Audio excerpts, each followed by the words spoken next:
Hi, everybody. Uh, I welcome you to this program, which is called I Lead. My name is Isar Qureshi, and I'm here in Pune. Pune is actually bustling with a lot of traffic. Suddenly, somehow, people have started to feel that, the lockdown is over and things are normal again. So I thought, I'll just say a little bit of hi to everybody. Uh, Meanwhile, it's about to rain too in Pune, and I'm sure the people who are watching me are also experiencing a similar weather. Before I begin, I would like to thank the organizers, the leaders, the management of MEM, that is Millennium Education Management. I have a very good friend over there called Gitika and I started working for the schools in the valley in JNK, and that's how we know each other. So last week, Gitika and I got together just on a casual call, and we came up with the idea: why shouldn't we do something for the leaders, the principals, the management, teachers, as well as parents of school-going children? Uh, my my entire thought about education started way back. When I was in school, I had a mentor who was very close to me, who was the principal of my school, and his name was Father Mascarenhas. He was Dr. Manuel Mascarenhas, who ended up writing a book called Examinations. And we used to always speak about schools and education. And that's when, it got very close to my heart. I began thinking in terms of, one day doing something for the fraternity, educational fraternity. So that's how that seed was sown in me way back in 1984 when I passed out from my school. Then again, throughout my journey, I always felt, throughout my educational journey, my engineering and then my MBA, I always felt that it was a profession or anything that has to do with education is will lead you into a profession which is very, very noble. So when I actually decided to become a trainer, I was thinking in lines of educating people. The only difference over here was that I was going to educate the educated. Training was pretty new, and not many people knew about training. So when I picked up a career in training, immediately in my first job, I realized it was giving me a lot of satisfaction to stand in front of people, inform, give them some knowledge, um, add them with a little bit of skills, do some attitudinal enhancement, or give them a little bit of a better way to do things. Skilling was something which was very critical to me. So I took up this profession when nobody else was willing to get into training.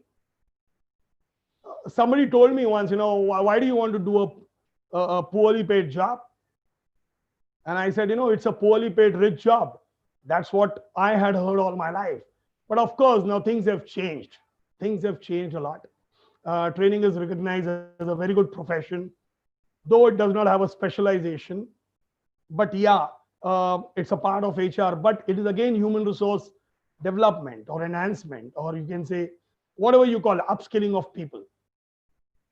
So that's about a little bit of me. I took up this career primarily with the intent to do something good um, for people who are learners.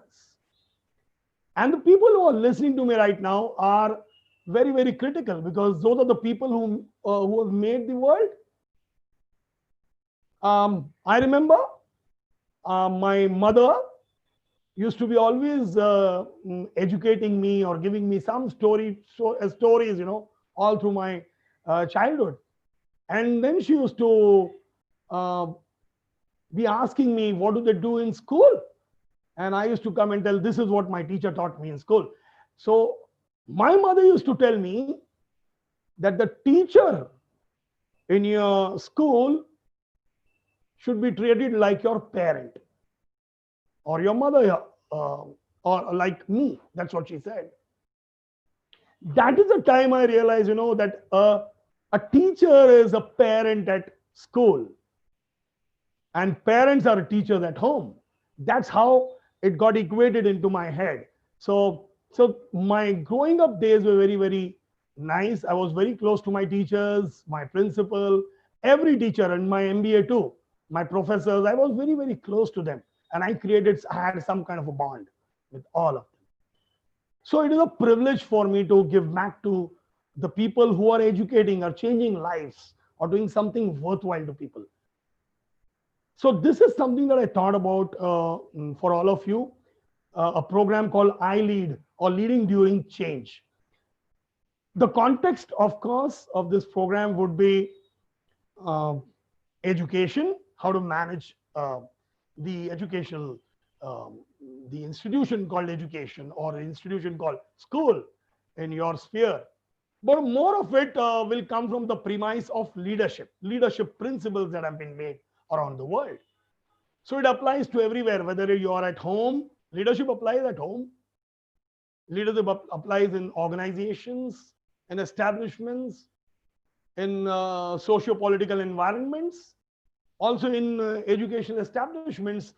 Pick up any sector, there has to be a leader, and people are going to be looked towards if they are good leaders. So the program here is I Lead, leading during this changing environment. I set up some objectives for this talk, and I would call it this training program. Because if we do not have an objective, we don't know what we are going to aim towards or what are we going to chase. So the primary thing is to have an objective in life. Every time you do something, you need to have an objective in life. And in a training program too, I always believe that we need to be very objective oriented or work towards some goal. So these are some of the objectives that I feel are critical for this program.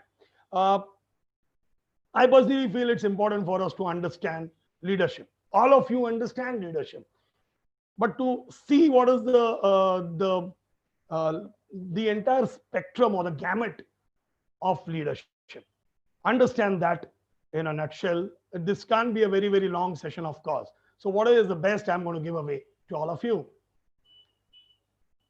This session will also focus towards us as individuals and our role as a leader during change. So these are times which are, different times altogether. 4 months back, you wouldn't have imagined what's going on currently. 4 months back. I remember I was in a flight from Chennai to Pune, and that turned out to be the last flight out.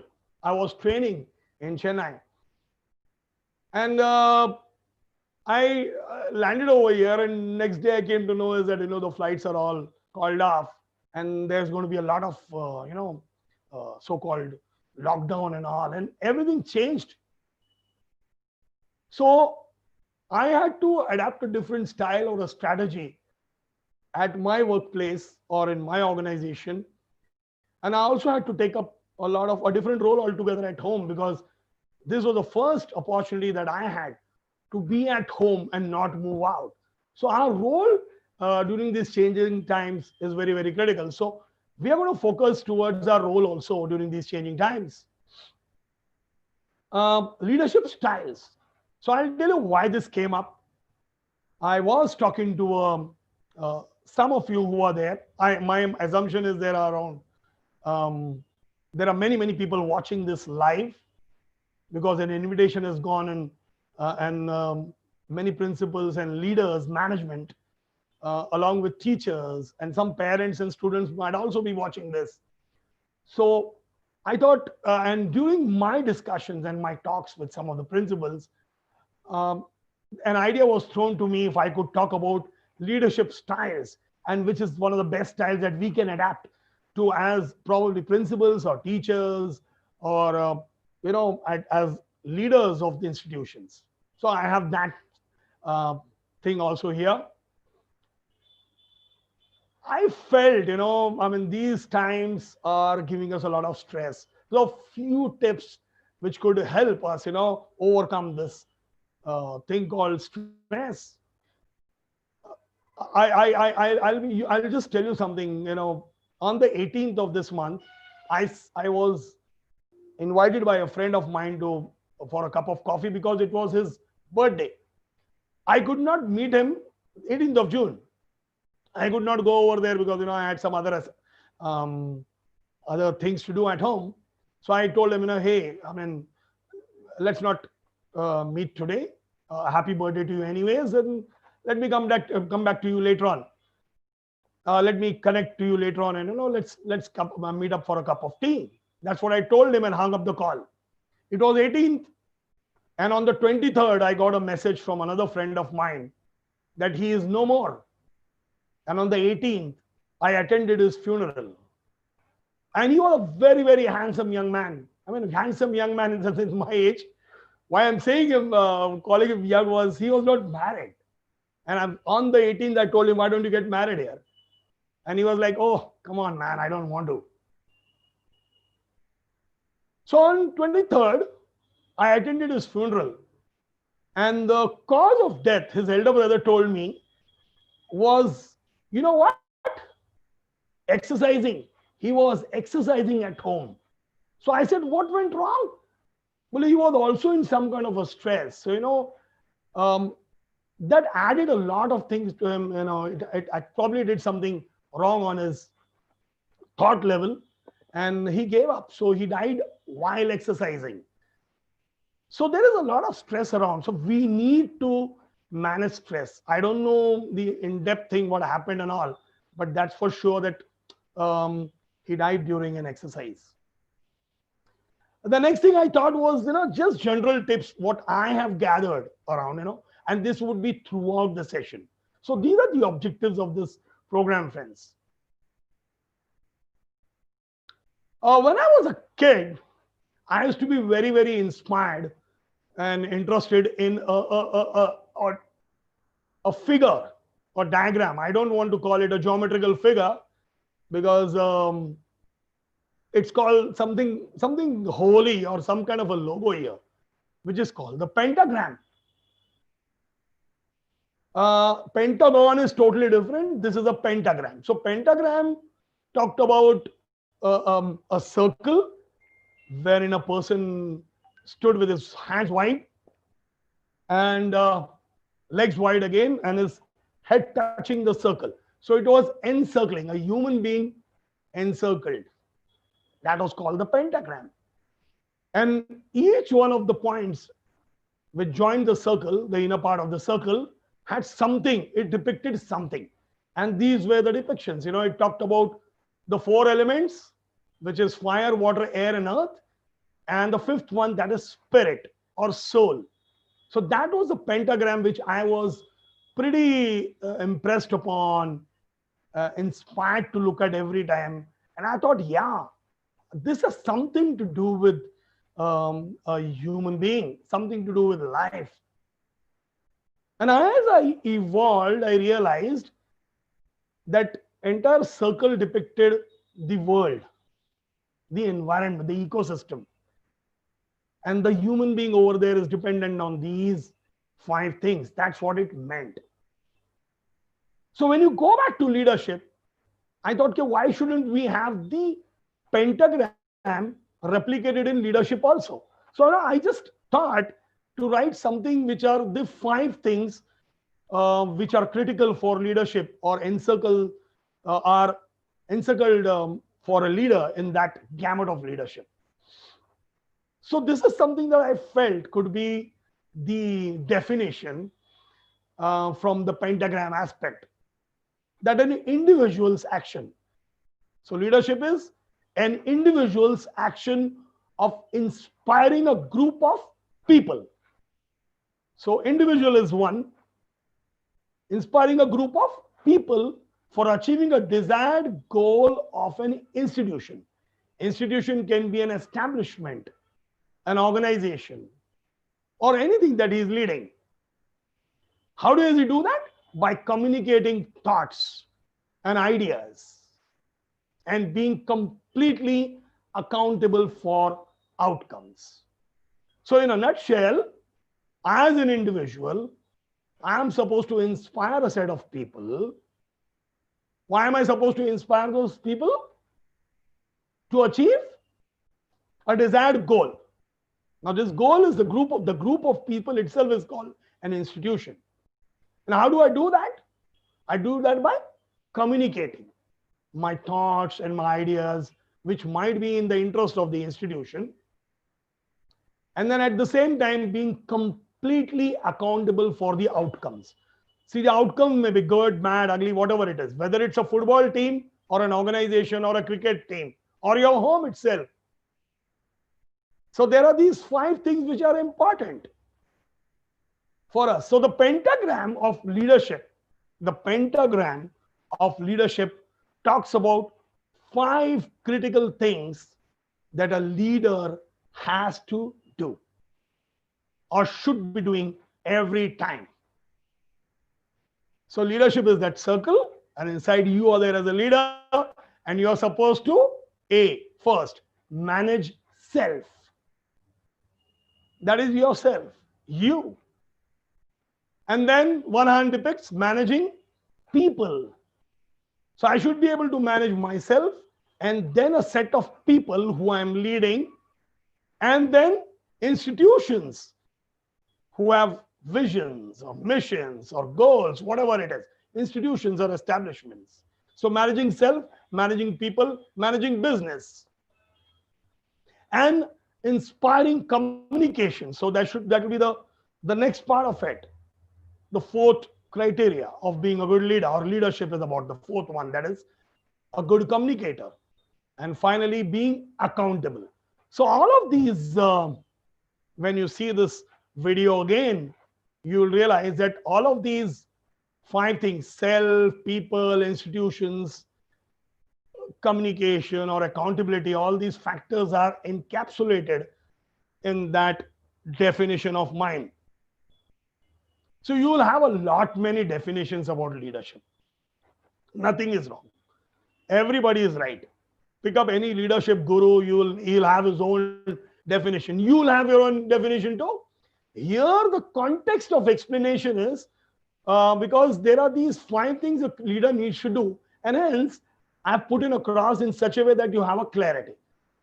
So the pentagram here would look like this, self, people, institutions, and institutions technically means anything. It could be a school or a college or an organization or a country for that matter, or an NGO or your home, whatever it is.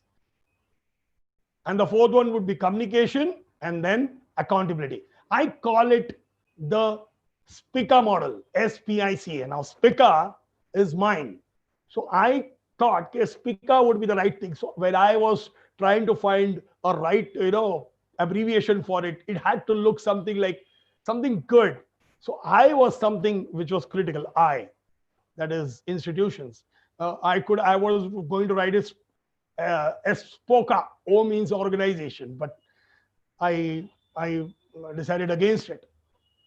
So this is what it is: self, people, institutions, communication, and accountability. And we are now going to see each one of them one by one.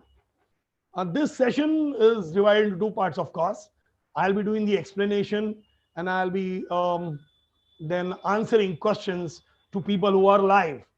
And as the questions come in, there is Gitika over there who's going to be pushing me the questions, and I'll deal with them a little bit later after I've done the explanation. So managing self is you yourself. How do you manage yourself? Now there are many things, in managing self. Managing self is a big gamut altogether, and you know how to manage yourself. It all started as a child. When you were growing up as a child, you were told what is discipline, what to do and don'ts, what not to do, what how to do things better, processes, everything came into action in your own life. The value system told you, do this and do that. But in the current situation and in institutional management, it is very critical that you manage yourself, primarily because as a leader, you're going to be watched. You are under continuous evaluation, whether you're a principal or whether you're a teacher. For a principal, managing self is critical because the person is central, central to everything. For a management, it is totally different because their vision and mission is totally different. Of course, it is again education and education management. But the day-to-day activities, the leader as a principal is critical. So the principal has to manage himself or herself properly. Then the teacher itself, because the teacher is looked up to by another set of people who are the students and probably the parents too. Then again, parents, when they are in the leadership role, they have to be respected. So they have to carry themselves properly. So there are a child is made up of many people. Many people's inputs. There are parents, there are teachers, there are principals, there are institutions, there are authors, books, peers, media, everything. But the primary source of information or primary source of building a person's life comes from you yourself as a leader. And hence it becomes very, very important and critical for you to manage self. So let's begin from the basics. Looks like a very, very simple thing, but it is of utmost importance. Grooming. And when I say grooming, I'm not talking about just physical grooming. I'm talking about a demeanor itself, carrying yourself forward. So whether it is grooming or your demeanor, understand the context of it.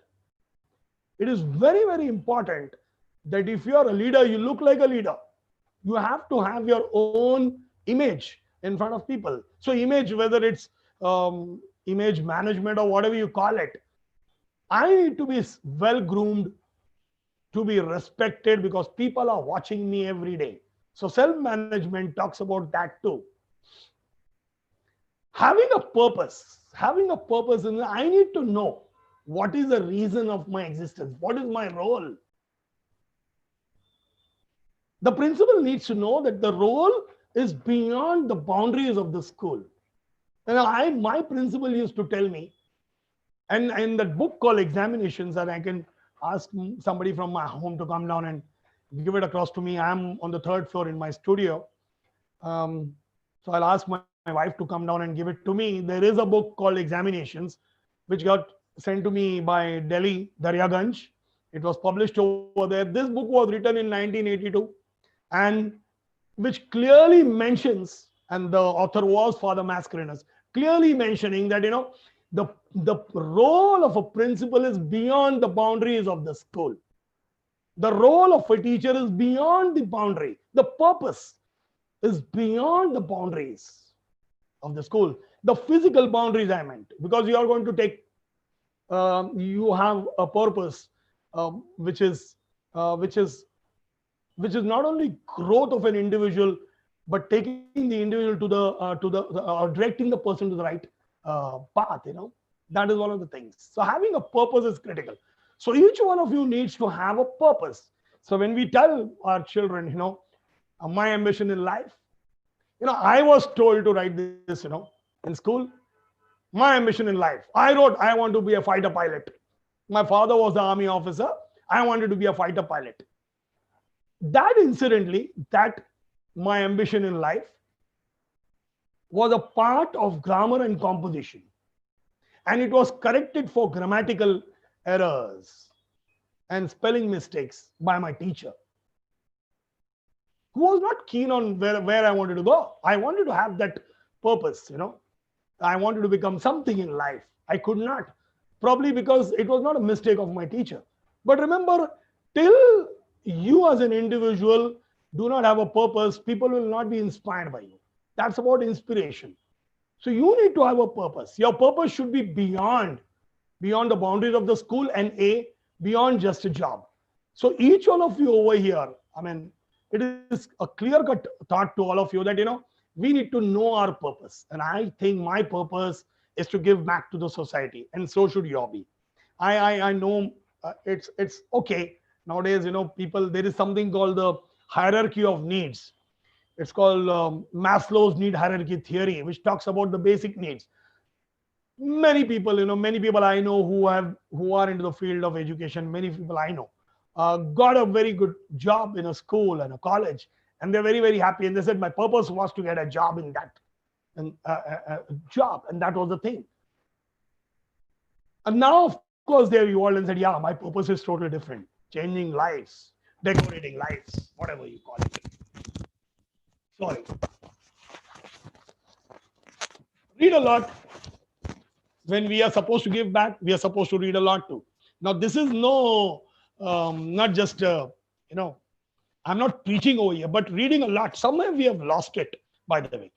When we read a lot, we can give back better. That's my only thing. Nowadays, when I, when I see people, the children coming down, they know better than me. My children know better than me information. They have a lot of information. But they still come back to me every time. They come back to me every time. Because what they don't have is experience. So as teachers, as principals, we have experience. Many times the children that we teach know better than us. They have more information. It's all available nowadays. But what they do not have is experience. So experience is something that you have. So my idea is to be just one step ahead. So read a lot, because that will add only to your experience. Follow self-discipline. It is critical to follow self-discipline. It's about doing the right things every day without a shortcut. Habituating with cornerstone values. It is a critical thing. Cornerstone values, identifying certain values and habituating and living them without a compromise. That truthfulness, honesty, integrity, fun, whatever. Fun is identified, okay, as a good value now, organizational value. Fun, enjoyment, work-life balance. These are all, there used to be some cornerstone values which says, trust, integrity, everything was there. But you have to understand, you have to habituate with cornerstone values on a regular basis.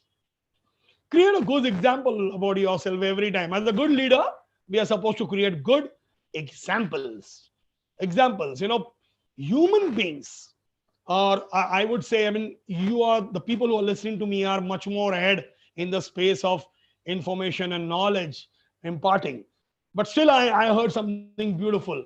There is a theory of learning which says, a child learns through examples, not instructions.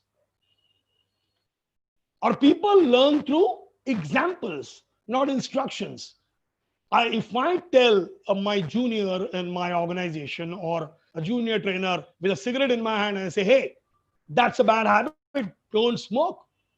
He might not smoke in front of me, but he would not follow my instruction in life, primarily because I have just instructed. I have not created the right example. The right example for me, it's a bad habit. I'm throwing it away.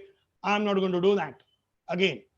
That's an example. So we have an opportunity to create the right examples. If we want our children, if we want our teachers to follow discipline, like for example, coming on time, we better be on time. That's a good example to do, rather than tell, why don't you come on time? One of the things I've always believe in, and I tell this every time that I meet people, is enslave technology, but don't be slave by it. That's my original statement. So be updated and upgraded every time. Be updated. There is no harm whatsoever in downloading an app, learning more, picking up the best laptop for that matter, having a laptop at home, at office, or a tablet, technologically very perfect, updated and upgraded. My contention is we have to enslave technology. Technology should be slaved by us. It should be in our control. It should not be the other way around. We should not get slaved or enslaved by technology. We should enslave it. We need to know technology better than anybody else. Because remember one thing, a new app comes in, it's common to everybody. It's a first mover advantage we can every time have. So for a person, I believe that, the more I ask people and get more information on technology, it is better. It's always good. 3 months back, 3 months back, everybody was a savage. Not everybody, many people were savages in Zoom. Zoom, the one that I'm doing right now. About 3 months back, 4 months back, people were still adapting to it. I went into Zooming about 5-6 years back when I started using Zoom in my organization. We were doing something called WebEx or GTM, go to meeting. We converted it and we got in Zoom. And Zoom at that time had a lot of bandwidth issues. But let me tell you, friends, today Zoom is like everybody is on Zoom. Teachers, my children study on Zoom. The teacher takes a session on Zoom. You might be doing it yourself. My child's teacher teaches both my daughters and my son on Zoom. But 3 months back, 4 months back, probably the awareness level was very low. So you need to have a first mover advantage. It should not be that the environment has been so created that you have to now force yourself into technology. No, be proactive. Be proactive in everything that you do. Proactive. Ask for it. Ask the students, for God's sake. Hey, what is the new thing? What is the new app? Tell me more about it. Do that. ये कीजिए आप लोग. Remember, you have to be like pure gold. Others watch and make assumptions of you every time. You have to create a good image of yourself in your own eyes first. Be happy, be happy. Tell yourself that you're a good person, you're an updated person, and people will feel that way too. That's my thought on managing self, because that also talk about personal leadership. Many people talk about this concept as personal leadership. Do it yourself before you preach to others. It could be values also. Ingrained values. That's one of the things. In fact, in 2001, I wrote an article. I think, 2001, I wrote an article along with my principal in Times of India, and we called it Cornerstone Values Elaborated.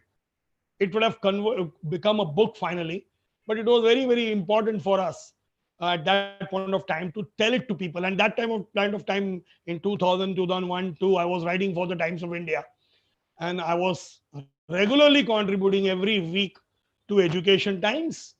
And I must have written about 200 odd articles on study skills.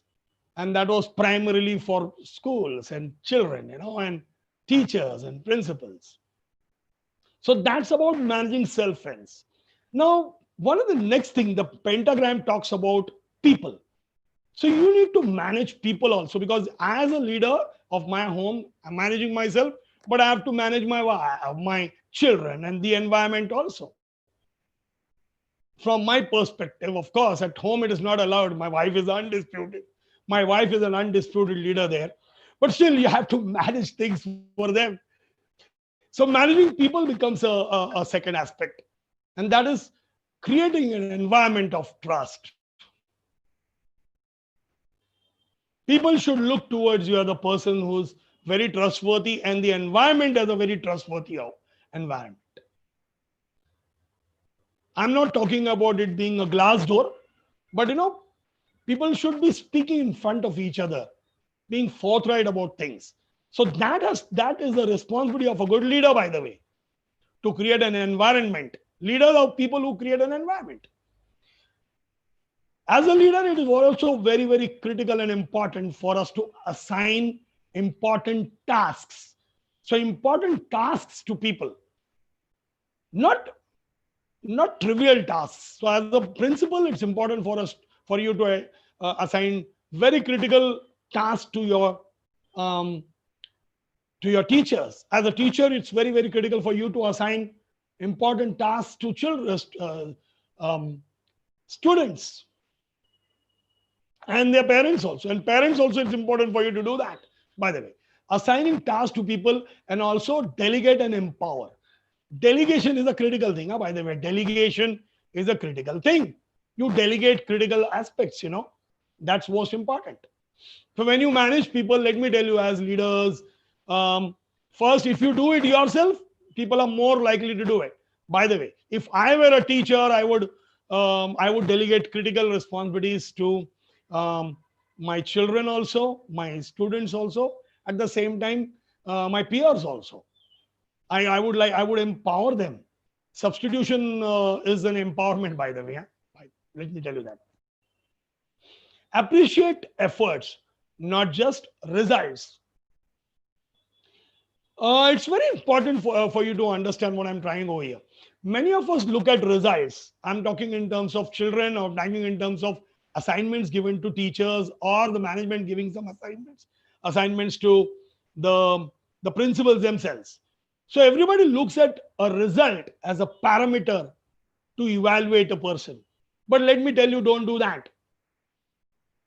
Results will come, but efforts need to be appreciated also. So if Usain Bolt wins the 100 meters dash, he's won it. That's a good result he's shown. But there are others who have also run that 100 meters, who are second, third, fourth, and all. So somebody needs to appreciate them also. If they're appreciated, they would go on and give a Usain Bolt a fight. And I think everybody has an equal right in this world, equal opportunity. And for creating equal opportunities, we should appreciate their efforts. One of the things that comes to me quite often in schools is, I was visiting a school called People Tree. One of my friends, who has a common mentor, that is Father Mascarenhas, started off a school in Pune called People Tree. It's a very nice school. I met the principal and the teachers around 5 days back when I went to probably cut a ribbon somewhere over there. And People Tree is the name. And we were just having a discussion, and said, so I said, what is one of the major issues that's happening? Bole, fees, fee, children and their parents not being able to pay fee. I said, what are the reasons? Well, there are two sets of thoughts. One, parents who can't afford, and the other, parents who don't want to give it now in these times. So I said, what are you all doing? Well, we have taken the responsibility on our own. Is that right? Well, absolutely right. So let me tell you, parents might feel at this point of time, should we pay fee or not? Whether they pay or not pay, that's a separate thing. But the responsibility for collection or asking from the parents or teachers lies down and goes back to the teachers. Let me tell you that, because they are the first connect. And if a teacher is making that effort, it's very critical for the principal to appreciate those efforts. But the efforts need to be in the right direction. Let me tell you that. So it's not just the management's responsibility, but also the responsibility of probably, principals and teachers on that count. So basically, remember, efforts have to be appreciated, not just results. Results will come, because if you appreciate the effort, the person is more likely to give a bigger thrust or bigger, a lot of energy in the next time he does it. Give a direction. As a leader, you're supposed to give direction to people. You are supposed to direct. Don't handhold too much, but give a right direction. Once you've given the right direction, the person is on his own. It is very important that a leader actually articulates goals on a regular basis. If you do not articulate and convey the results back to the teachers and to yourself and the management doesn't do it for the principals, we are losing ground over there. We will lose out completely. So the goals need to be articulated every time on a regular basis. But it does not mean micromanagement. Huh? Do not micromanage. You should never micromanage the person. क्या कर रहे हो, कब होगा वो, कब होगा, ये मत बोलो. ये बोलो, are we on the right track? Are we in the right direction? How are we on this project? How are we on the probably the recovery of fees? How are you on that? If that is the question that's asked, people like it. But it cannot be, what are you doing? What did you do yesterday? That's micromanagement. Don't micromanage the person. Micromanage the process for the result. That's most important.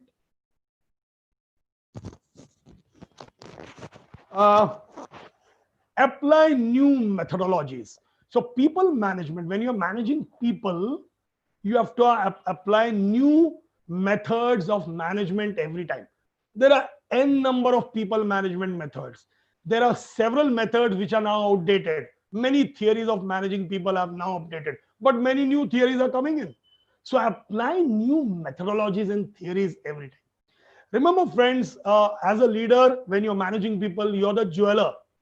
When it comes to decorating people's lives, they'll be indebted to you if you help them progress. See, people, when they come into our lives, when they come into your lives, they are like, I mean, when children come into your life in the school, they are 24 karat gold, very, very pure. It's like gold, pure purity. But everybody in this room will agree that 24 karat gold cannot be ornamentalized. It's very soft. It's pure and soft. So what does the jeweler do? The jeweler adds in some additives. Many people call them impurities, but I, as an engineer, I call it additives. And the additives, when they are added to pure gold, they are easily ornamentalized by the guys. It becomes easy for the jeweler to ornamentalize. So when you're doing people management, remember, people come into your life as pure gold, 24 karat gold. As a leader, you're supposed to ornamentalize them, give them the right direction. That's your objective. Be the jeweler, by the way. Decorate people's lives. Now let's come to the next one, that is institutions or organizations. When we lead organizations and institutions, we are actually doing it on behalf of somebody else, the management probably. We have been assigned to take the entire thing on our shoulders. So we have to do things very, very differently in institutions.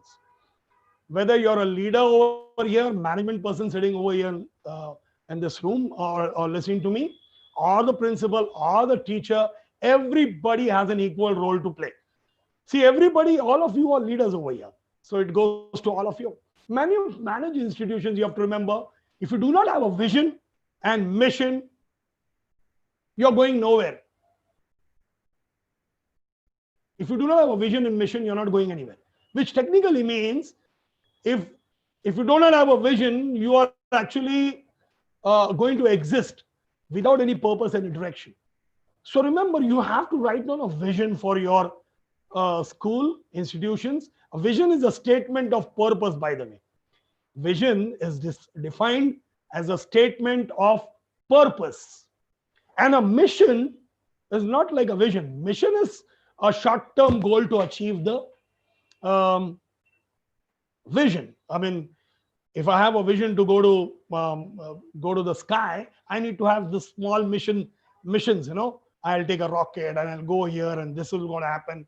So usually missions are short-term goals that need to be achieved by all of you. Excuse me.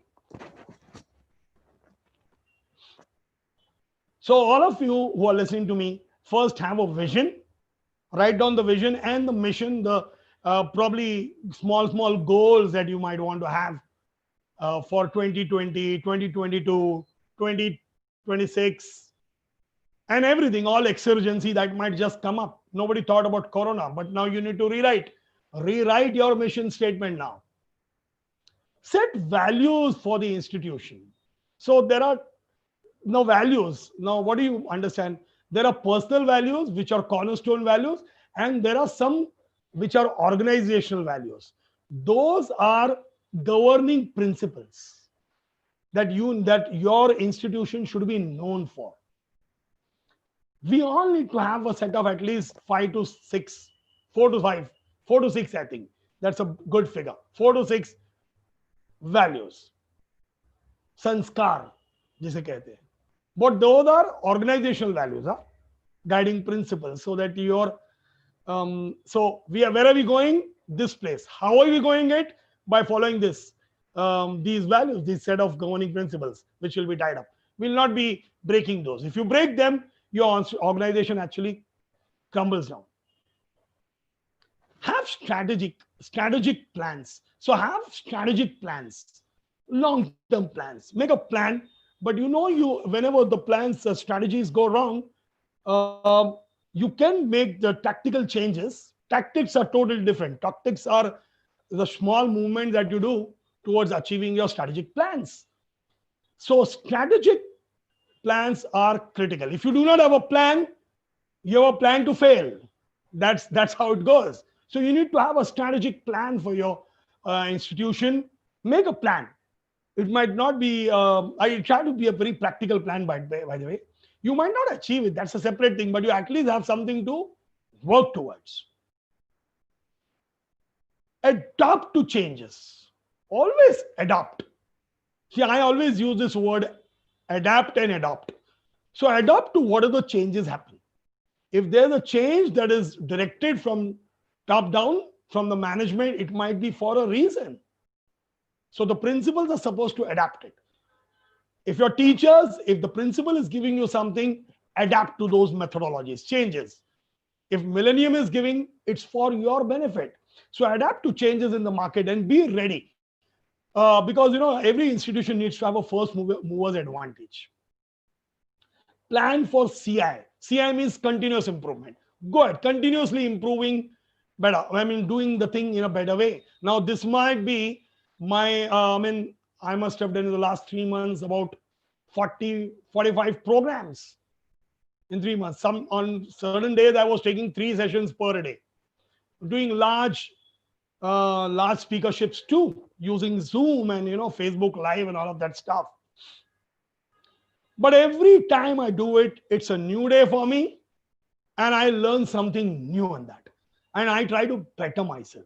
So continuous improvement is critical. Continuous improvement is important for your existence, by the way, existence. And there is something called breakthroughs. Breakthrough leaps are something which is which people don't usually imagine.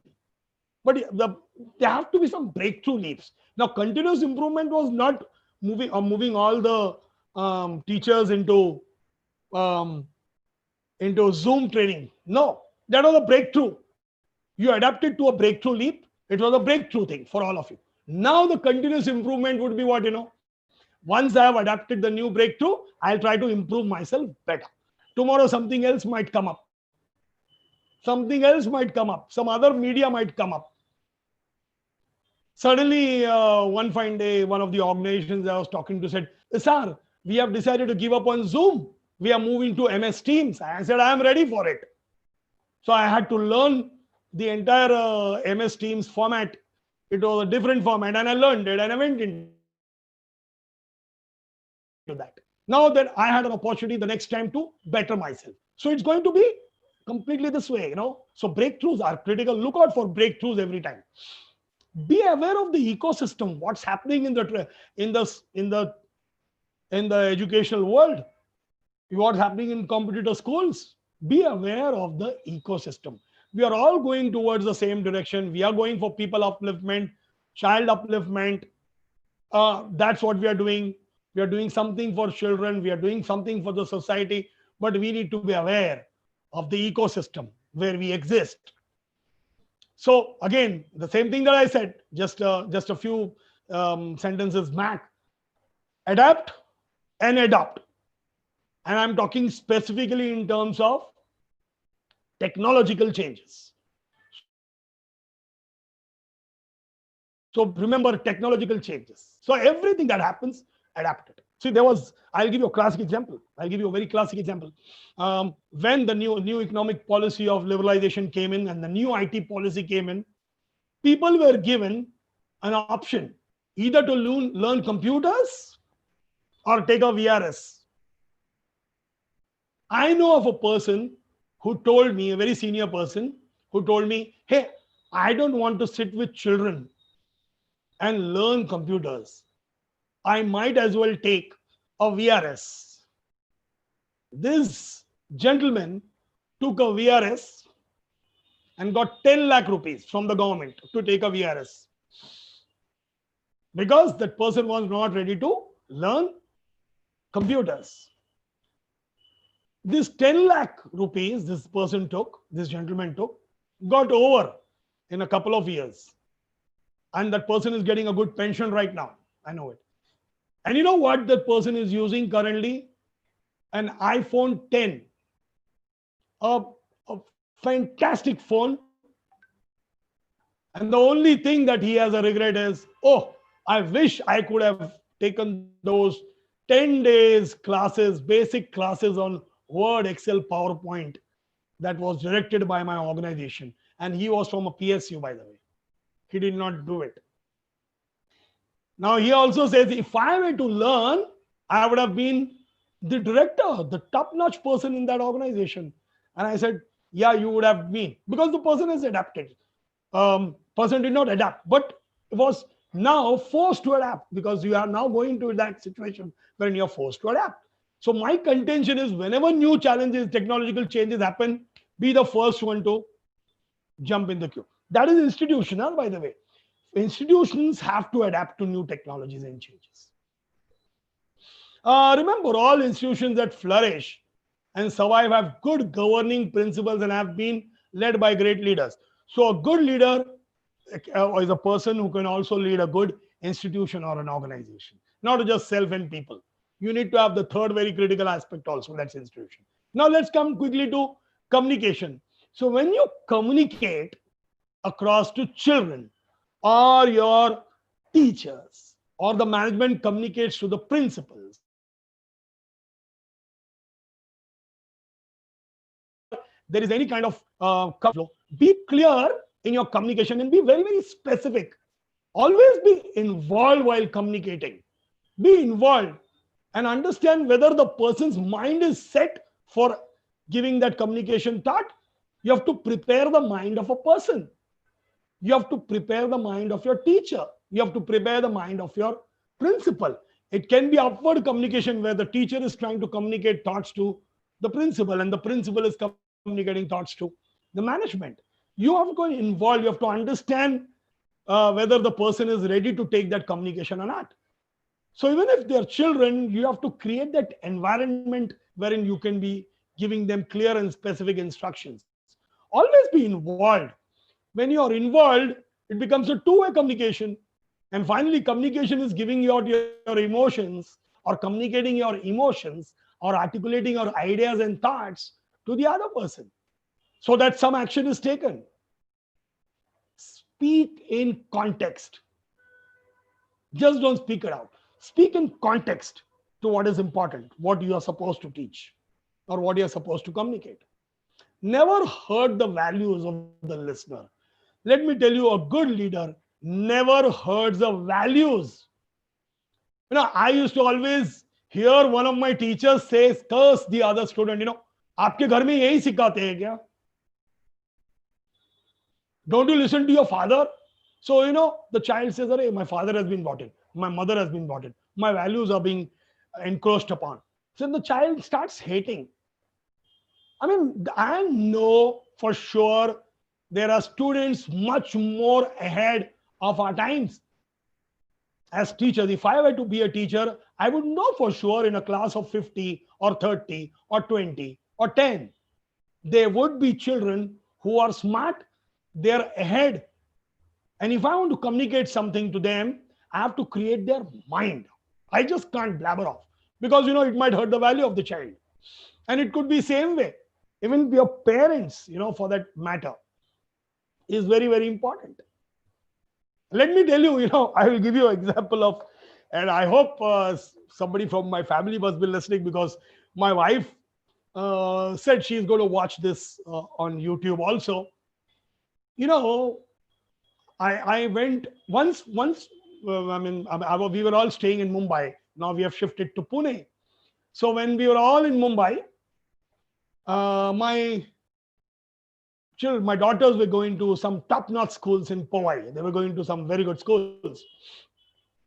Names to reckon with. And my wife just told me, I am not going for the PTA meet. It is very embarrassing. I think your daughter has failed in a couple of subjects. So I am not going. You go and face the teacher.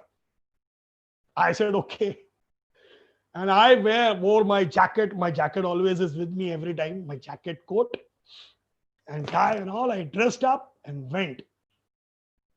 And I sat in the class, and the teacher asked me, so who are you? I said, I'm Isar Qureshi. Oh, she said, oh, you're her daughter, her father? Please sit down. I have to have a personal word with you. I said, okay. I have to have a one-to-one with you. I said, fantastic. And after everybody went, she said, my God, your child is not studying at all. She doesn't have attention. She has flunked in 2 subjects. She's very bad in this and all. And I said, yeah, thank you so much. She said, why are you saying that, Maula? It's genetically proven that she's my daughter.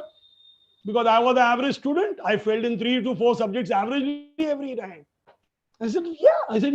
But I still write for the Times of India. I said, and I'm still a trainer. I'm a recognized trainer, world's renowned trainer. She said, my God.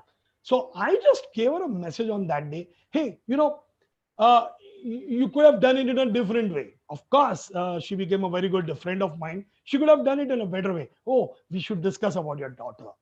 How about these things? So you have to prepare a person's mind. Never hurt the values of the listener because you're going to get back.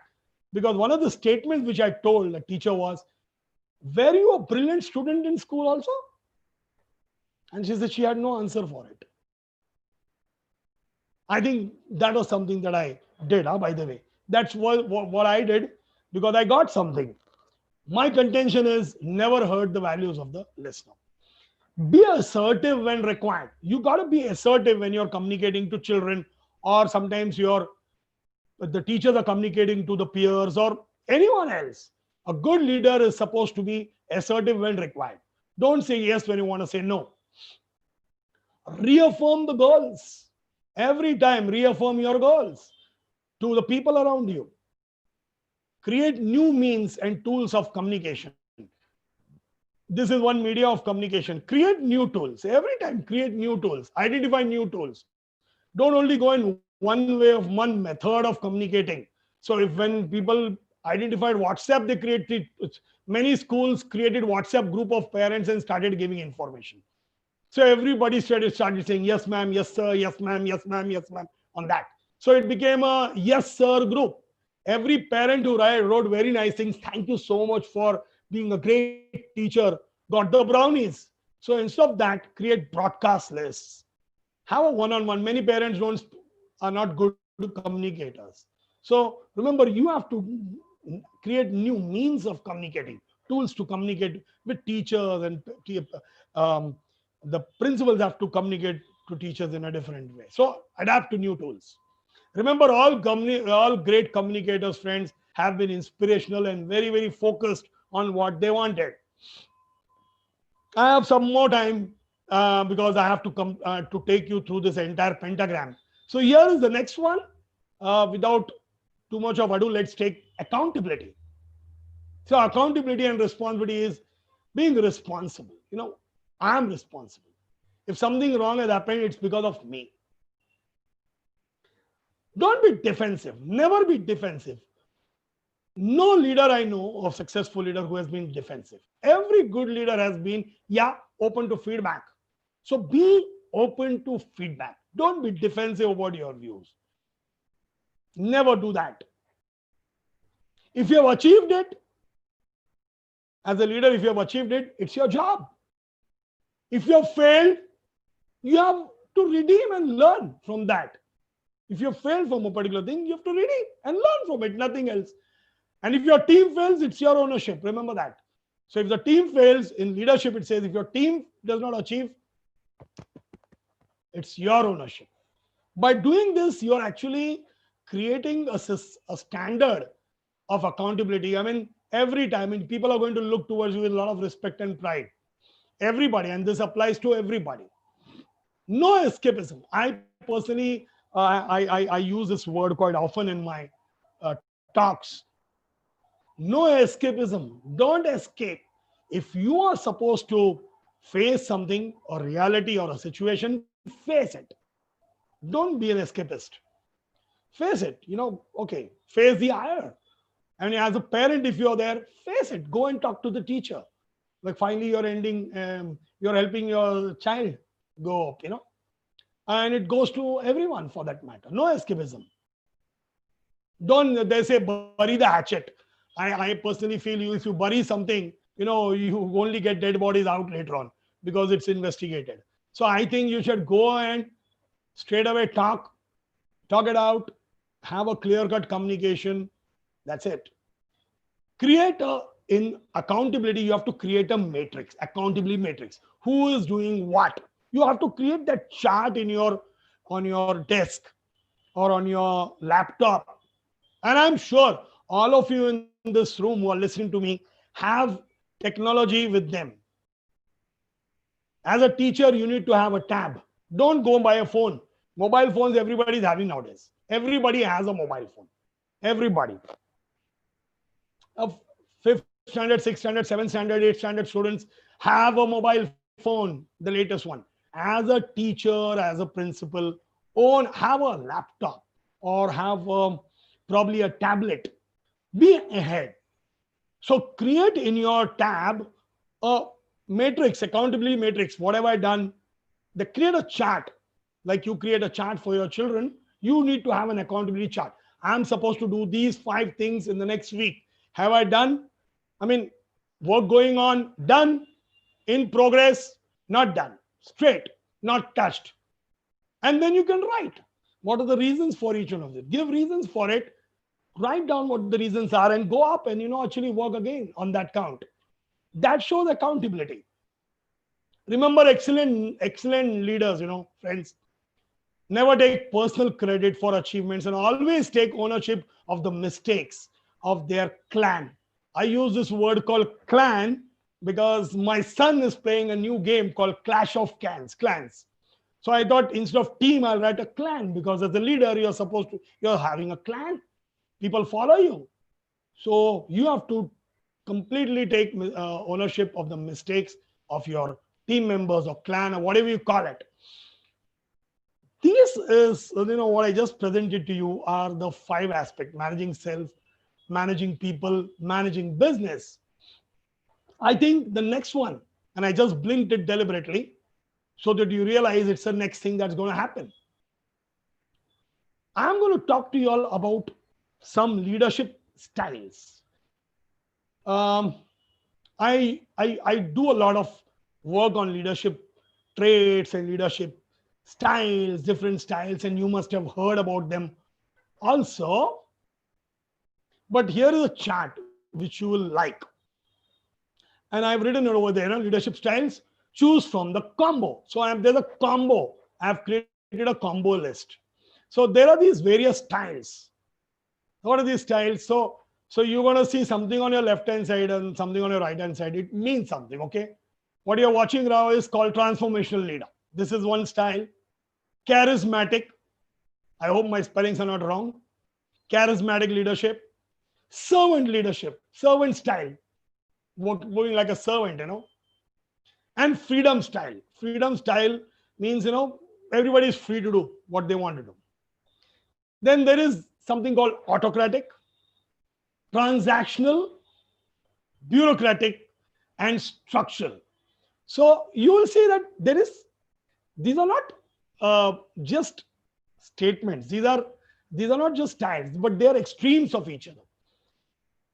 They can be good on the left-hand side, they can be good ones on the right-hand side, but they are for specific reasons. So you cannot just have one standard style every time. You need to have a mix and match, a combo of it. Okay. So let's see what each one of the style talks about. So what is transformational style? Simple terminology. A leader does intellectual simulation of people. He or she intellectually simulates people. Intellectual, making them think on this level. High-end discussions, transformational. People get transformed by this style, okay? But it might not yield the right results. Let me tell you, transformation can lead to many other things. There's one more thing which is called the charismatic leadership, charismatic style. Now, charismatic style talks about inspiring through action. So I do it and people follow me. Charismatic, there's a personal charisma. ये हिंदी में उसे करिश्मा कहते हैं. English में अभी वो English का word हो गया, कैरिज्मा बोलने लगे उसको. बट ठीक है, करिश्मा होना चाहिए लोगों के अंदर. That's the Hindi way of saying it, because it has been derived from our own Hindi and Urdu. Okay? Charismatic, inspiring through action, or inspires through action. This leader inspires through action. Servant style is usually collective decision making. Collective. Like, I am here because of you, so let's take a collective decision. There is something called the freedom style on the left hand side, which says, do it your way. Do it your way. If you have an issue, come back to me. Now, this is done when you are very sure of you having fantabulous team members under you. Do it your way, try it your way. Then there is something called the autocratic style, which is controlled, autocratic. Control. Yahi karna hai and I will rule you. That's one style which is always there. Transactional style. Transactional means itne paise mein itna hi milta hai. It's upon successes. Carrot and stick method. If you do well, you get a carrot. You're happy. The leader makes the other person feel happy. If you don't, you get a stick. Carrot and stick method, which is very transactional. It's based on achievements. Achievements only. Bureaucratic. Rigid and hierarchical. So there are some organizations which need to be very, very bureaucratic also. So the style is very, very rigid and hierarchical. You come back, you talk to somebody else. Did you talk to the headmaster before coming to me? That's one style. And there can be very, very structural also. Structural style also, wherein a leader follows a particular structure. The leader defines processes in the beginning itself for people to follow and just monitors the processes.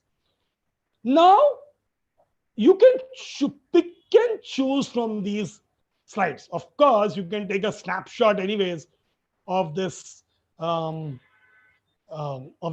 live feed that's happening. Later on, you can just stop the video and take a slide. But in 1969, a year after I was born, there was a style that came up in a big way. It was management objective by objectives. There's something of this kind of book written, objective behavior. Okay. And it was written by two people, Paul Hersey and Ken Blanchard. This was first developed in 1969. This was called situational leadership. Now, situational leadership says that there is no single best theory. You cannot have a single theory which is the best theory. So what do? A leader needs to use the theories based on the decisions that he's going to take. So there are some decisions which have to be taken in a particular way. So sometimes the leader needs to become very, very autocratic. Or it can be democratic suggestions and autocratic implementation. Take democratic suggestions, autocratic implementations. That is one more way to do it. So when decisions are taken, you have to use the best possible. That's called situational leadership. No, nothing very big in it. It's a good read. It went on in 1970 and then it went on and developed and redeveloped. And nowadays people are talking about situational leadership all the time. But you can create another name for it if you want, but you can pick and choose from whatever the previous slide was all about. So basically it talks about a leader needs to sell his ideas, sell, and then tell. Now the tell and sell are two different things. You can either tell the idea first and sell the concept. The other thing is sell the idea. Sell means, oh my God, it's very important for us to do this, get these children paying the fees. So that's selling the idea. If we are not able to do that, our school will not be able to, take care of itself, will not be independent. We'll have to source new funds. Don't you think it's important? Yeah. So now what we have to do is the next thing, tell the idea. Now we have to go ahead and talk to parents and the children and to convince them to come back and give the fees. Okay. So let's come together. Let's go, let's identify a particular event, or let's go to a particular area, meet the parents and get it. That's called participating. Not only directing the teacher, of course, it's the teacher and the principal's responsibility to get it. I would say more it is a responsibility of the teacher to get it, because I personally feel that the teacher is the first connect with the parent and the child. It's not an additional responsibility. It is the primary goal. So, but the leader needs to participate with the teacher. The management needs to participate. So that's called participate, and then delegate. So you sell the idea, you tell the idea, participate in the decision making, and then delegate it. Ask somebody to do it. If this is clear to you, follow this style continually in your leadership space of influence. It will actually create a good rapport with people around, and you'll go down as a good leader. You'll be recognized as a very good leader. One of the last slides I have is be stress-free, friends. We know the situation is, everybody knows the situation about the external environment right now. It gives a lot of stress. It gives a lot of stress. But when you talk about stress, you have to be very, very sure of whether it hurts you or not. My session was to start at 3 o'clock. I started the session. Let me tell you what happened at 2:10. Today, at 2:10, that is 50 minutes before I was to start this session, my niece called up. My niece means my sister's daughter. And she said, Dad has had a stroke. That means my Jijaji had a stroke. I said, what? I said, yes. So I'm going to take, where should I take Dad? And I told her, just take Dad to Apollo. That's Jahangir Hospital in Pune. And I'll be there at around 5:30 after I'm through with my session. I'll come in over there. And she says, go ahead, please do your session. I'll take care of Dad. And I actually got in touch with the doctor immediately. And that's it. Talk about stress.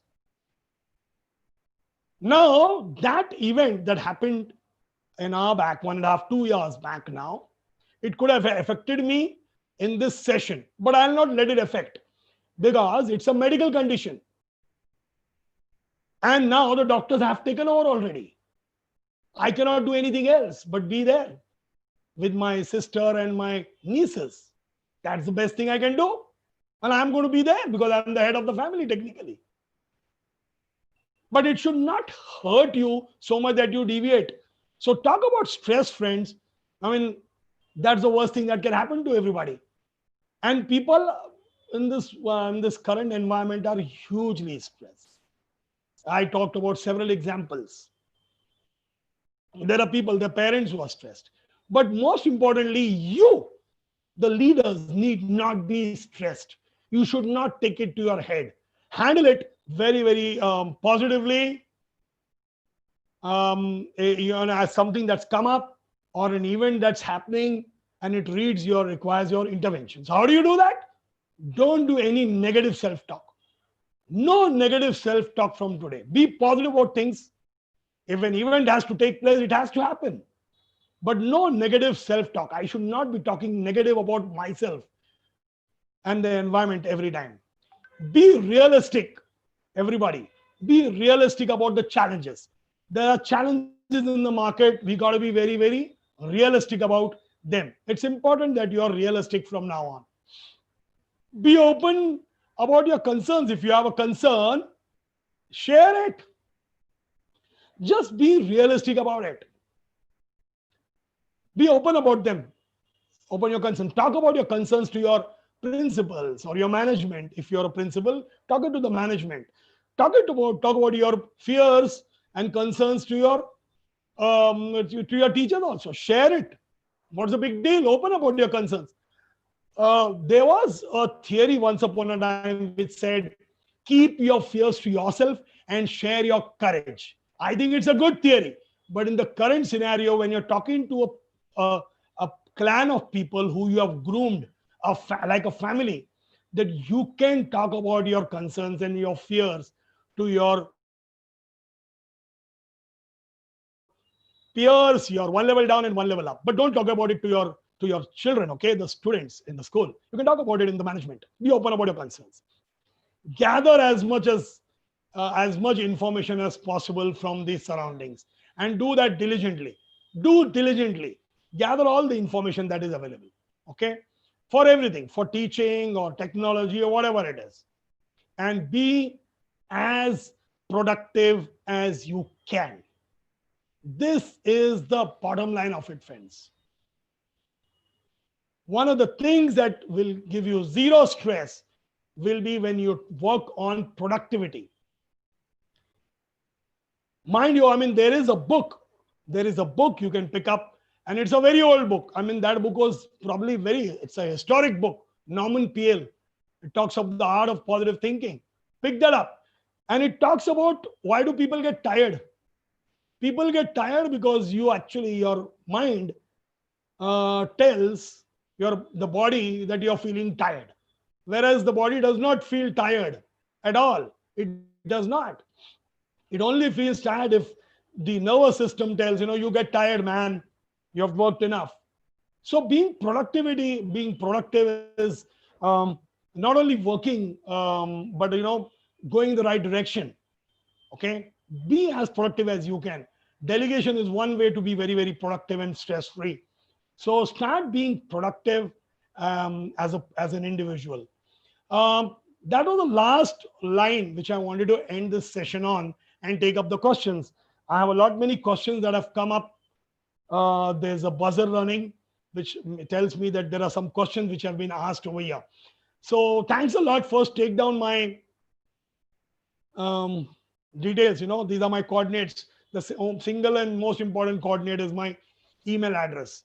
You can write an email to me at isarnabi@gmail.com, and I'll certainly reply you. Certainly, I'll reply you with any query that you may have. And if you have more specific queries, you can get in touch with Gitika. Gitika is a very good friend of mine. She will pass on the information to me, and I'll deal with those things. Okay. So let me now come full screen alive, and just a little bit of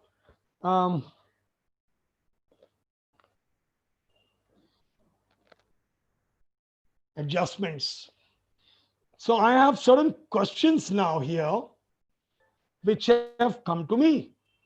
Let me see the questions one by one. So there are many principals who have put in these questions. Okay, there are 1, 2, let me read that, 3, 4, 5 out. Okay, so the first question is, there are more be coming in, by the way. So let me, The first question is, should teachers be involved in fee collection, or is it the role of the management? I think I've already answered that. The first connect is the teacher, and the first influencer is the teacher. You can easily influence the child to go and talk, because the child who you're talking to is the gatekeeper. You convince the child convinces his parents. The most of the ads that you see on television are not aimed at you. They're aimed at your children. Your children are great. The children are great influences to the parents. So I think it's important that the teachers, talk to the kids and their parents, and create a kind of a matrix or a reporting system, and connect with them on a regular basis. I think it's a very critical role of a teacher. Of course, the principal also needs to participate and get involved. But I think it cannot be the role only of the management or just the principal. I think everybody is an equal stakeholder. But the biggest and the most important stakeholder easily is the teacher who is touching people's lives. So that's as simple as it can get, by the way. So please feel free to put in more questions on that count. But it's very important that I answer these questions. And that's all of my experience I'm saying. When as a child, I used to, there was a delay in my fee. My teacher used to ask me to write it in the calendar, and I used to come home and I used to tell my dad. My dad was the army officer, but I had to tell, Dad, we missed out. And my dad used to, oh my God, did we miss out? I said, yes. So why? And it was a very nominal fee. And I used to go and pay the fee and come back. But that's critical. That's important. Teachers can be easily the best people to do it. In managing people, he said, that means I said, create an environment of trust. Okay. So when you manage people, and if they don't trust you, you will not be able to sound credible and you will not get respect. The environment has to be trustworthy. People who are your teachers should be able to trust you. Whatever you say should be trustworthy. Now, trust is a very important factor, Let me tell you how I look at trust. My son, who is now 9 years old, when he was very, very young, I used to pick up my son and throw him up. Pick up my son and throw him up. And he used to laugh. I did the same thing with my other two daughters also. Threw them up and they used to laugh. The only reason that my children laughed when I threw them up, that they had absolute trust on me. So trust is the first factor. You have to build up trust with your children, A. But I'm not going to talk about the organizational part of it. So after I build up my trust, whatever I tell my son or my daughters currently, I sound credible. They say, wow, my dad is saying it. My daughter, in fact, tells us, or a friend, my dad said this. Now, he is right. My son tells his friend, no, my dad says this. So whatever I say sounds credible. And they respect. So love and respect come as a result, a byproduct of trust and credibility. So trust, credibility results in respect. So they respect me a lot because I am their father. But what happens if I pick up a neighbor's child? What happens is the neighbor picks up the child and tries to throw up. The child cries because there's zero trust. He has to build up trust, which I have built up with my children. The same way it applies to a principal or in school. It does not mean that you go and pick up your teachers and throw them up and they laugh. That's not trust. Trust is the way you talk to people, way you communicate with grace, smile, get involved. Create that atmosphere in the organization or the school which is trustworthy. Nobody should feel or fear to come and talk to you.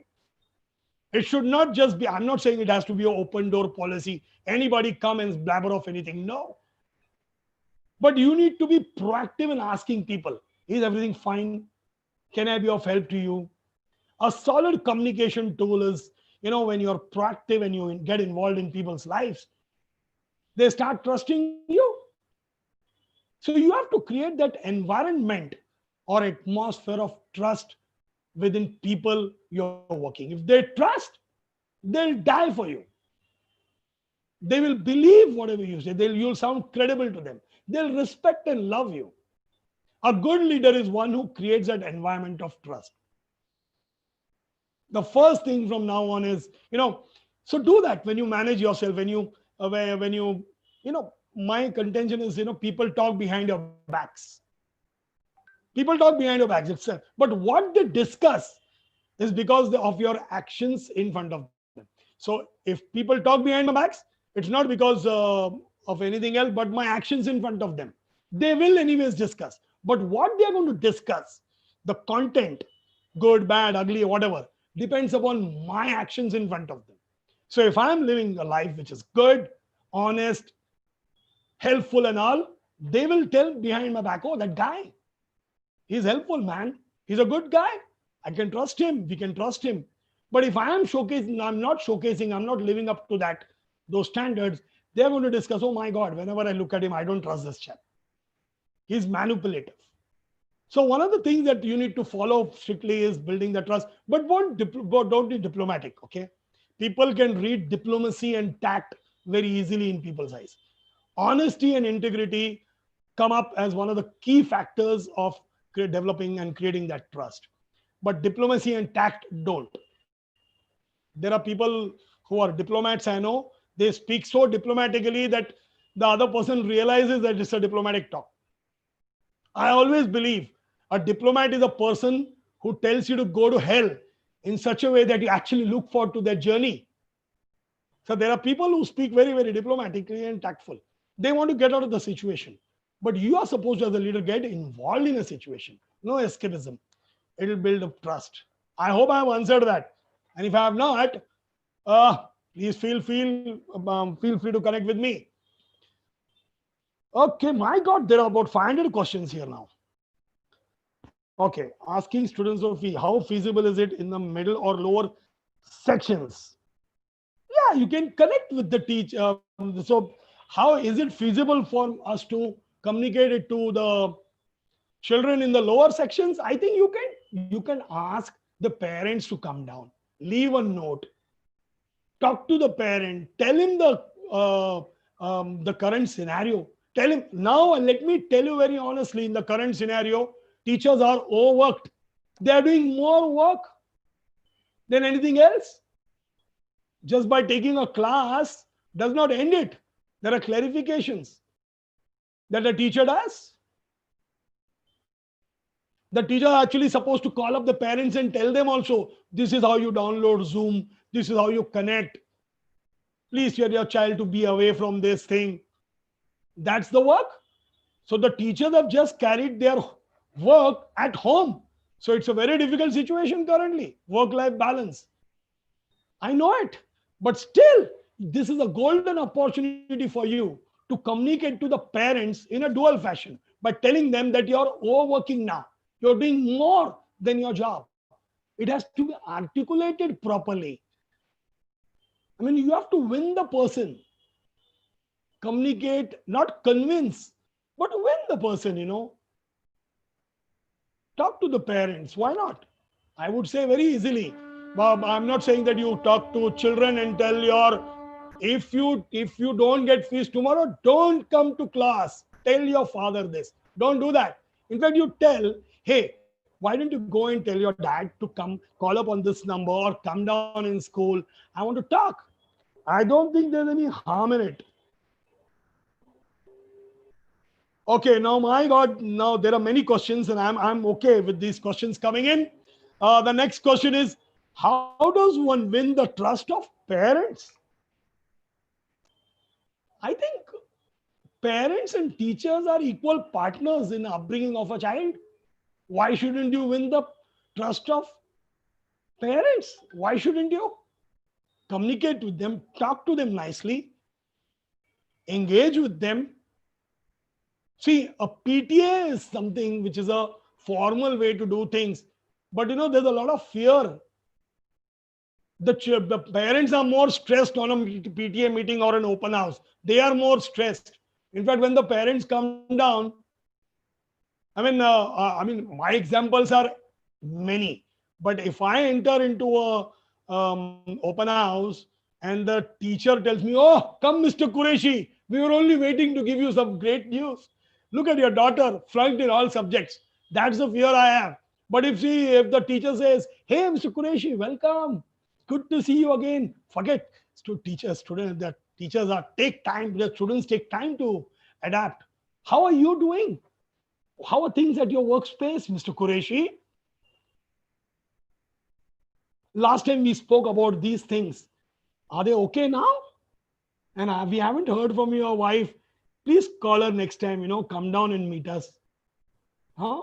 Your daughter, she'll cope up very, very well. Don't worry. We are giving it our best shot. Why don't you give it your best shot also? Spend some time with her.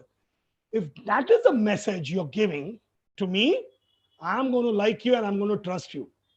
Let me tell you that. I want to be one this way. Is that a responsibility? I think it's everybody's responsibility. We are doing something for the society. We have to do it. We can easily win the trust of the parents. Why not? Our role is not to teach. Our role is also to learn, influence, learn from people, influence them, adapt. So it's more than your job.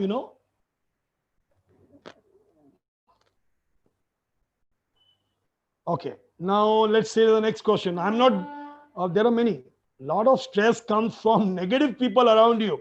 How can you deal with that? Yes, it's a good question. Whoever asked. So, there are people who are going to tell you every day you're wrong, you're bad, you're ugly. This is not the way to do it.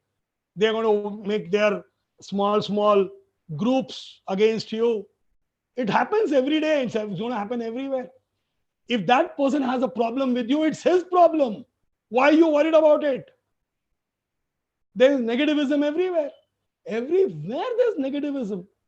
But you have yourself to take care of in a very positive way. I begin every morning with enthusiasm. It really doesn't matter to me at all. I'm going to live my life, and I'm going to live the life of my children and my family, and influence the people who are my external group. It affects a lot. If negativism comes into my life and I become a part of negativity, and if I allow negativity, it's going to harm my near and dear ones. Is that the purpose of your life? Certainly not. So there are negativists around, and they're going to be there. Don't worry about them at all. Live them, let them live their way. You try to make them positive. There is one theory which is always there. When you hire people in your lives, when you get people in your lives, or when you get people in your organizations, remember you have to test for the attitude of the person. In organizations, there's a saying, hire for attitude and train for skills. Means you hire the person for a good attitude and train for the skill sets. Communication is a skill. Selling is a skill. Relationship building is a skill. Leadership is a skill. You have to learn it. Planning is a skill. These are tricks of the trade. But attitude is something which governs you. So have a positive, optimistic attitude. If you are positive, you will create positivity around the world. There might be biology teachers in this room right now. They know about, and physics also, they know about negative and positive ions in your mind. So if there is a negative ion, it creates negativity. With a positive ion, it creates positivity. I don't allow influx into my head. There are people around who are going to live their entire life and get defeated by negativism. And at the end of their life, they will realize, oh my God, what did I do? So my contention is very simple. You don't worry about the environment. Try to make a difference if possible. If they don't waste your time. That's it. You don't have too much life anyways, We sleep for 8 hours every night. And in an average age of around 60 years, you end up living technically for 20 years. 20 years in sleep, 8 hours a night. 8 divided by 24, that is 20 years. 1/3 of your life. You are going to anyway sleep. So don't worry about it. You don't have too much time. Assuming I'm going to live for 100 years, you all are going to aim for 100 years. We all are designed to live for 100 years. Don't worry on that count. But that also technically means you don't have too much time because you have many other tasks to do in life. Don't worry about things. Negativists don't matter much in life. But if they come into life, you're gone. Now let me look at the next one. So now let me take. So triad of trust is on how can we manage stress when we face financial issues? Okay. There are financial issues, there are ups and downs in life. Why not? There are financial issues every time. So does it create stress in your life? I don't think so. What creates stress in your life is your inability to handle situations. If there's a financial problem and you're not able to handle it, it's going to give you stress. A person who is not happy in 10,000 rupees of salary will not be happy even if he gets a lakh of rupees. Mind that. Happiness and stress are that. If you don't want to be happy, and you're not going to be happy. If you want to be stressful, you're going to be stressful at 1 lakh rupees also and 10,000 also. It's only a state of mind. I want to enjoy, I want to be stress free, I want to feel good today. It really doesn't matter. What is financial stress? There are people who are having financial freedom and still being stressful and dying because of financial issues.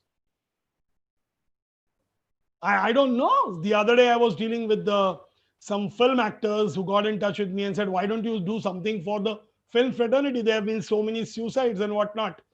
And I said, yeah, but they are self-created issues. They are self-created problems. You take a loan, you live for the bank. You take a liability, it's on your head. Try to be minimalistic. Japanese have learned the fine art of minimal living. The more clothes you buy, the more stressed you are. The more inflow, the more the hoarding, the bigger the mental pressure. Be minimalistic in your approach. Everything should be minimalistic. In fact, when I say minimalistic, I'm talking minimalistic living. Maximize the mental level. Maximize happiness. You will be zero stressed. Let me tell you that. You just have to live life that way. Enjoy life. Today is the first day of the rest of your life. Today is the first day of the rest of your lives. So happy birthday. Okay? Enjoy that way. Isn't today the first day of the rest of life? I'm sure all of you know that, what I'm saying. So it should be a happy birthday every day. Okay? Treat it in a very positive way. Let me take up the next question. Oh my God. Managing self, managing people, stress ho gaya. Some negative people around. What about teachers or leaders as researchers to be empowered leaders? Does it help? Why not? Why do you research, by the way? So if I have understood correctly, what you're trying to say is, the question is, what about teachers and leaders as researchers? See, there are many people I know who are researchers and who research for information, seeking information, and there are people who research for giving it back. You have not got anything in this world, so don't be a person who is just a receiver. Be a giver. Whether you're a researcher or whether you're a teacher, whether you're a leader, whether you're a trainer, you're supposed to give back. So the world is categorized in only two kinds of people: the receiver, the people who seek, and the people who give. The advantage that you have when you're a giver is that you're going to actually get, you're also a natural receiver. Till I don't get, I'll not be able to give back. So your idea is to research for giving back to the society, and do that. I know many people who have done plagiarism, or they are called pleasurists. It's plagiarism, if you know, is a copyright violation. Some people mispronounce it as plagiarism. It is not plagiarism, it's plagiarism. When you copy from one place and call it yours, it is called plagiarism. You will go in jail for 5 years, 10 years. It's copyright violation. But if you copy from 10 places, it is called research. So copy from 10 places, give due credits, and be a researcher in life. That's a better way to live life. Okay? Now let me go to the next one. In action research in school setting, does it help? Okay, if teachers and school leaders are involved in action research in school setting, does it help the leadership style? Of course, why not? Action research means going on, yeah, it's always going to be that way. Any kind of a leadership style will remain a good leadership style in the book or on your laptop, but not it will be there, good, but if not implemented, it will just be there. So my contention is, use a leadership style applied in the school and the environment. See what happens. Don't be an authoritarian leader. Don't be be an autocratic leader wherein you are supposed to be autocratic. Many people call Adolf Hitler as an autocratic leader. What did he do? He took democratic suggestions and did an autocratic implementation. So you have to be very autocratic in implementations. When decisions are made, apply it. That's it. Be clear about your thing. When you are working in a bureaucratic style, it is safe style. But the problem is in bureaucratic style, it takes a lot of time because there are a lot of layers. If you're working in a structural style, there are a lot of things that you have to do. There are a lot of structures and processes built up. If you're being a charismatic leader, there are advantages, but then people will take you for a ride also. If you're a servant leader, people will say only you do it. Servant leader means I am doing it for you, I am doing it for the society. That is representing your thoughts. So you have to use the best possible ways to deal in a situation. When it involves asking fees from the parents, I think we have to put our foot down sometimes. Hey, we want it, yeah. It's an interest of the school. The school has to survive. There are teachers who are supposed to give back. If it is not working in the current scenario, does not mean that we have any more funds to do with it, funds to deal with it. You have to do that. You have to put your foot down certain times. But before that, you need to have tried the other things. You need to have tried, convincing people. If you have not done that, then you can't straight away go to the step number 3 or 4 that you have decided on being. That's putting your foot down. Before that, have you tried convincing? Have you tried connecting? Is my primary question. And you will see better results coming out that way. Now, I have some forward. What about teachers and leaders, researchers? What about teachers, leaders, and researchers? Same thing. A lot of stress comes in managing people, in managing, read a lot. What kind of stuff should...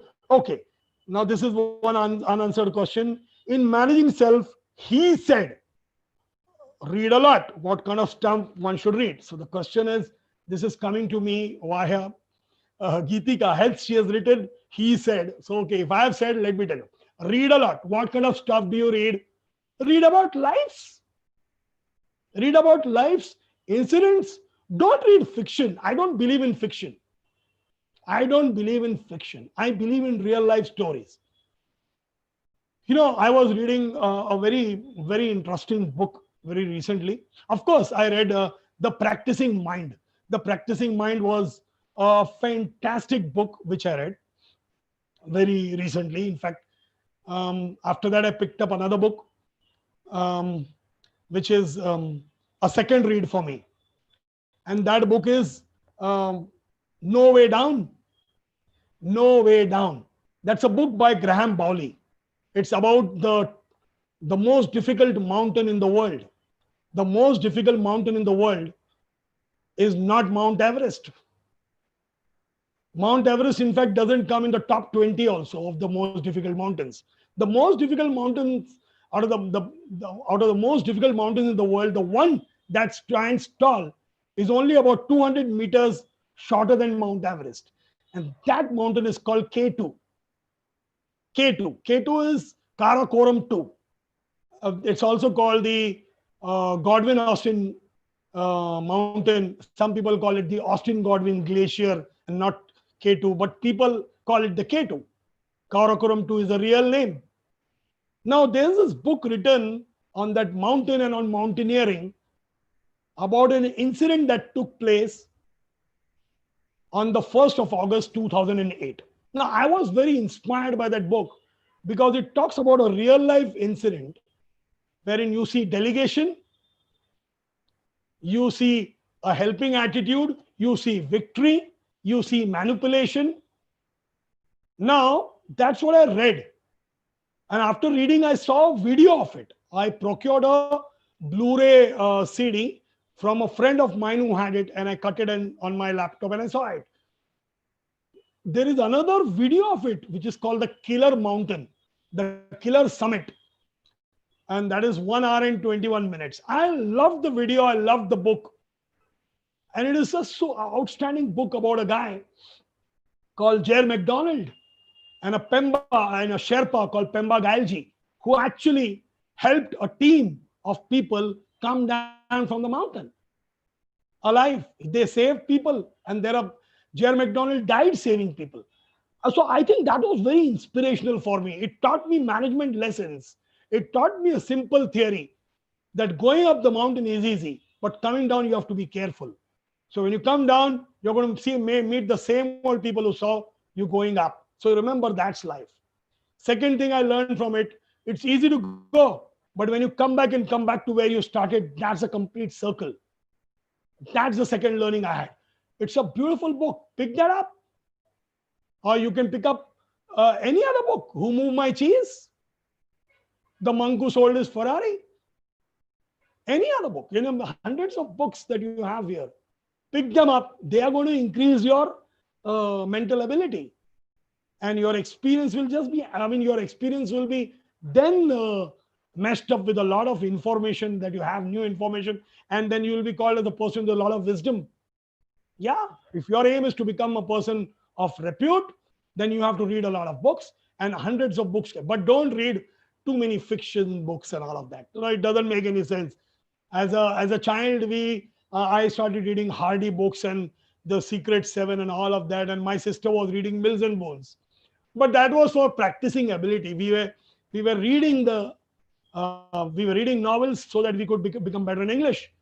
But that was it.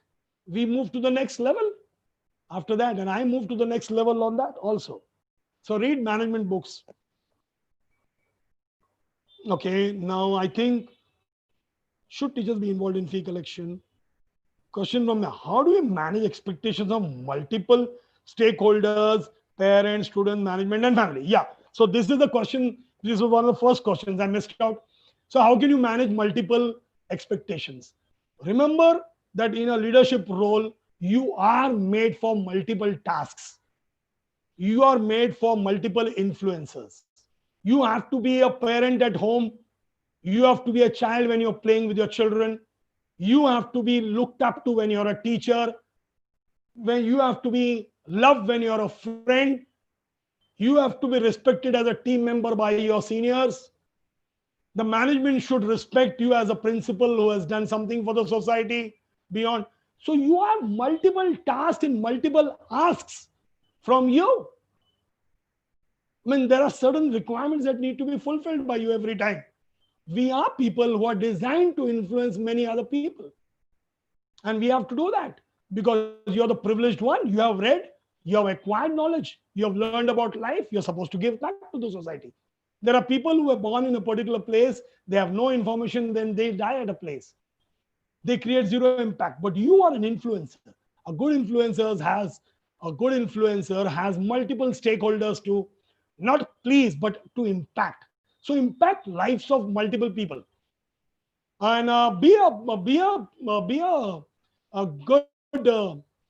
be friendly to your children at home, but don't become their friends. I am very friendly to my children, but I am not their friend, because if I become their friend, then probably they might take me for granted. So there is a line that divides them. I'm being friendly. They can talk about certain things to me and certain things they may not be able to do with me, because I have decided to have that that unseen line, or whatever you call it, invisible line, which says do not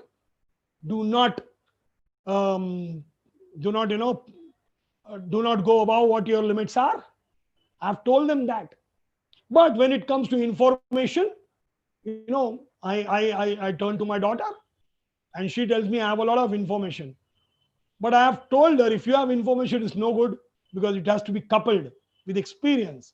So I have kept that window open, and she comes to me and asks, how did you do it? And how would you do it? In your experience, what does it say? So that is a window that you need to have. That's something that's in your hatyar. As a teacher also, as a parent also, as a principal also. You're supposed to keep experience with you. But if you give it free, you'll not be respected.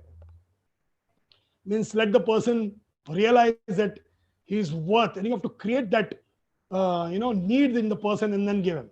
Without hunger, even food doesn't sound tasty. Now, Yes, most of all best in managing self. I'll just take if there's any question that's left.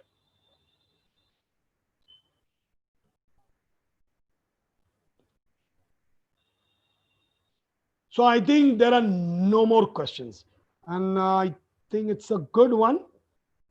Uh, there are no more questions, friends. I'm happy there were about 11 questions that came my way. Um, See, friends, I mean, we are responsible. We are supposed to give back to the society, as I said. There is a lot of onus that lies on you. Whichever field you're in, whichever level you're on, whether you're the headmaster or the principal or the management of the school or the teacher or the grassroots teacher, the most important teacher in the school, who is the first teacher, the child meets. Everybody is a leader. Everybody has an importance in people's lives. We have to play our roles diligently and with a lot of passion. Do it with grace and a lot of passion. I am reminded of my father. You know, when I was doing my MBA, my father was still alive, and I passed out my MBA and went into an organization, and I was offered to do trainings and all of that stuff in my organization. It was a newspaper, by the way, where I was working. And one fine day, I asked my dad, what should I do with my life? And he said, "What is your best hobby, son?" I said, "I like to speak in front of people. I did it in my college. I've done here in my organization also, my current organization." That's the time I told my dad. That was my first company, okay? It was a newspaper which I was working in. And I told, I was also compare for a particular show and all. Then my father looked at me and said, my father told me, "Better you make your hobby your profession. Do that. Make your hobby your profession. But if you can't, then make your profession your hobby." This was the last instruction that my father gave me. Probably a month before he died. That was when I was choosing my optional career. So, we are in a situation wherein probably somewhere down the line we had a desire to help people out or do something for the society. And that is the reason we are in this trade. The underlying reason why you're in a trade of teaching is you're giving back to the society. So you already, in your hobby, you're doing your hobby. Do it with grace. But for people who have just chosen this because they wanted a job, probably many people do it. So let me tell these people also, you have an option to make your profession your hobby. You're in the right profession technically. Okay. Be it a teacher or a principal, you are an influencer of lives. You're a person who's going to give direction to others in life. And you're going to be remembered till eternity. Nobody has forgotten. I cannot forget my teachers. I'm still reminded of Father Mascarenhas. Today, after about 4 years after he's died, because he's kind of influenced me. So he taught me certain things which I remember very, very well today. And my father taught me certain things. He was a great teacher also. He was an army officer, but he was a great teacher because he tutored me in life. So you have an opportunity, friends. Make it big in life. Go there and make a difference in people's lives. Um, be a great leader. Read great books. Be a good influencer. Be somebody who others look up to with pride and come towards you every time for solutions. Okay. Thanks a lot. You have been a great listener, I'm sure, because all the things are still coming. That means there are people who are still waiting over there listening to me. God bless you. Have a great life ahead, and thanks a lot. And if I can be of any help whatsoever, come back to me. God bless you, and thanks a lot. Bye.